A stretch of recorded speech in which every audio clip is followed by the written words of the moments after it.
On Giants, Mounds, Monsters, Myth and Man, or Why We Want to Be Small by Brad Lockwood. Copyright 2010, Brad Lockwood, all rights reserved. The more meticulous, a watchmaker at heart, exacting and pensive Larkin M.D., paired with the younger, more eager T+Apoleon+Cheney, made for a strange yet effective antiquarian team. Both are said to have raced to be first on site at a mound excavation on at least one occasion. Their most brazen was the same quoted from Everett's earlier in the first chapter of this book, in Conewango on Cassadaga Creek in 1876. The antiquarians hurrying to excavate earlier for obvious reasons. Word was already out, 2 hunters had found bones, but the farmer whose land the mound rested upon knew what he had. Norman E.G. Cowan held out. No one could dig unless they paid. Cheney and/or Larkin M.D. couldn't afford the fee, but there's another twist. Remember, Cowan hadn't made the discovery. Found on multiple websites and clearly copied, each with similar typos and no citations, this is how the story goes, on the internet at least. 2 hunters, one named Jeff Darling, were digging out a skunk from the summit of a mound long known to be artificial in nature.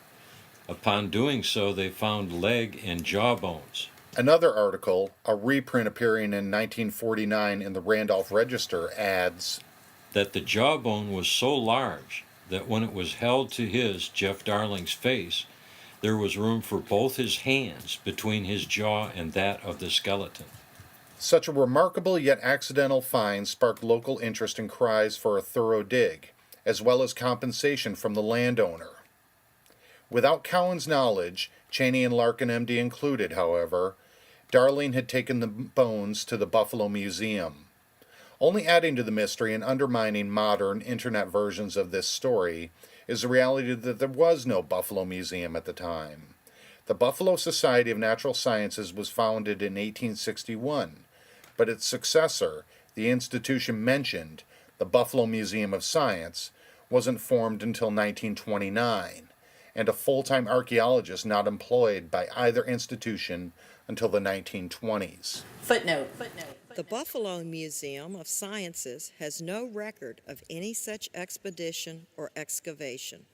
Further insight and doubt is offered on page 34 of A History of the Buffalo Society of Natural Sciences, 1861 to 1993, and the Buffalo+Museum of Science, 1929 to 1993, by George F. Goodyear, published in 1994.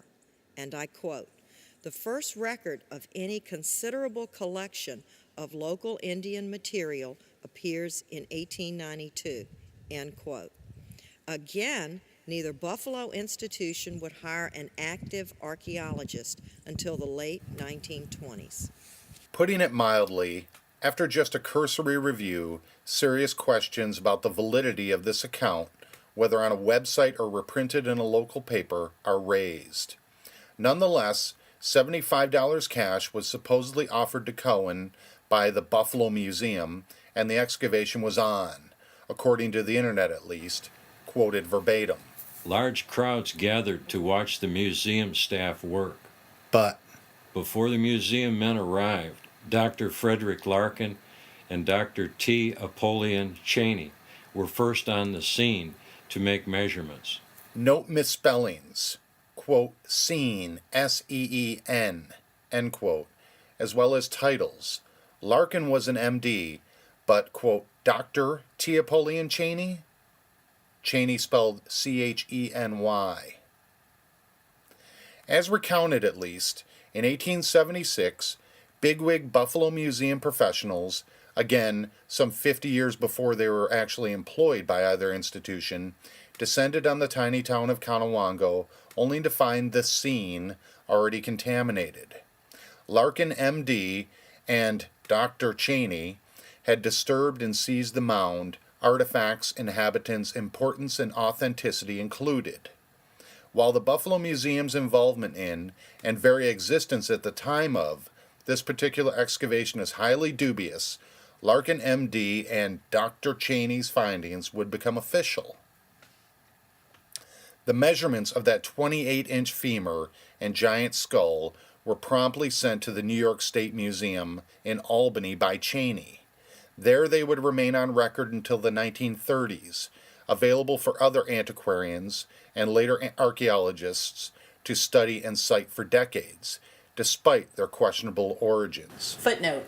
Charles Huntington of East Randolph wrote the New York State Museum in the 1930s to confirm the bone measurements from a mound in Conewago and received, quote, figures reported by T+Apoleon+Cheney from Assistant State Geologist C.A. Hartnagel, as reported in a May 27, 1938 article in the Randolph Register.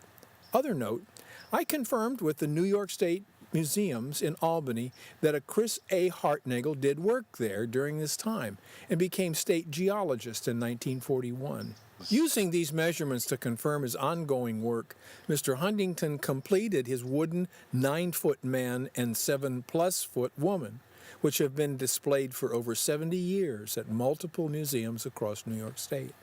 Whatever Cheney found on that day in 1876 would be lost, as it is noted that the skeletons were so far decayed as to crumble upon exposure to the atmosphere, but were all of very large size. But the measurements he made were now the official record, vexing professionals and inspiring enthusiasts for decades, in some cases continuing to today. Actually, the 9-foot giant in the Cattaraugus County Historical Museum was in part based on these measurements. Carved by Charles Huntington, a local resident from 1864 to 1952, this particular exhibit is actually the product of witnessing that excavation in 1876. Huntington was there, a 12-year-old watching a remarkable event in his hometown, invited because he was a relative of the land's owner, Norman E.G. Cowan. This wasn't young Charles Huntington's first experience with mounds, though. 2 years earlier, in 1874, flooding of nearby Elm Creek along his parents' farm uncovered multiple mounds, bones, artifacts, and arrowheads. Not giants, but he would never forget what he witnessed, especially on that day in 1876. For years afterward, Huntington would create elaborate paintings of the lost world of Conewango, and Eden, replete with wilderness, mastodon, and mammoth men, then embark on an even greater feat. He reincarnated an authentic, accurate giant. Whittling from wood a precise anatomy, a knee, ankle, arm, that immense 28-inch thigh, Charles Huntington brought the Leviathan to life. Two immense individuals, in fact, a male and female, innumerable hours, years of carving, even inventing his own glue to hold the many proportional parts together. He essentially resurrected the early history of the county. Once finished, Huntington's 9-foot male and 7-foot female carvings would garner mixed responses from locals. He later told the Randolph Register that he had written Albany in the early 1930s to verify his creations after several people Expressed disbelief that such large human beings had ever roamed the woods and fields of this vicinity. As expected, what he received from Albany were Cheney's measurements from that day, the dig Huntington had witnessed in 1876, the one involving the Buffalo+Museum that didn't even exist yet, and bones that many, including Cheney's partner, Larkin, MD, would come to question in later years. But Huntington was there, a living witness, so how to second guess? Though the specifics of the story spreading on the internet don't add up, the very existence of the Buffalo+Museum is the most vexing. Many more questions also arise. What was uncovered on that day in 1876? It was surely fantastic, enough to inspire a young boy to remember it and devote his life to imagining whom that big bone belonged to, then dedicated his life to resurrecting and recreating the world it inhabited. There is no doubt that Charles Huntington believed what he saw.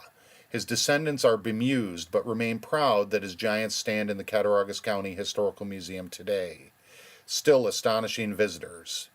He saw something miraculous, that much is sure, but he was young. Everything seems bigger when younger. then shrinking as we age and revisit.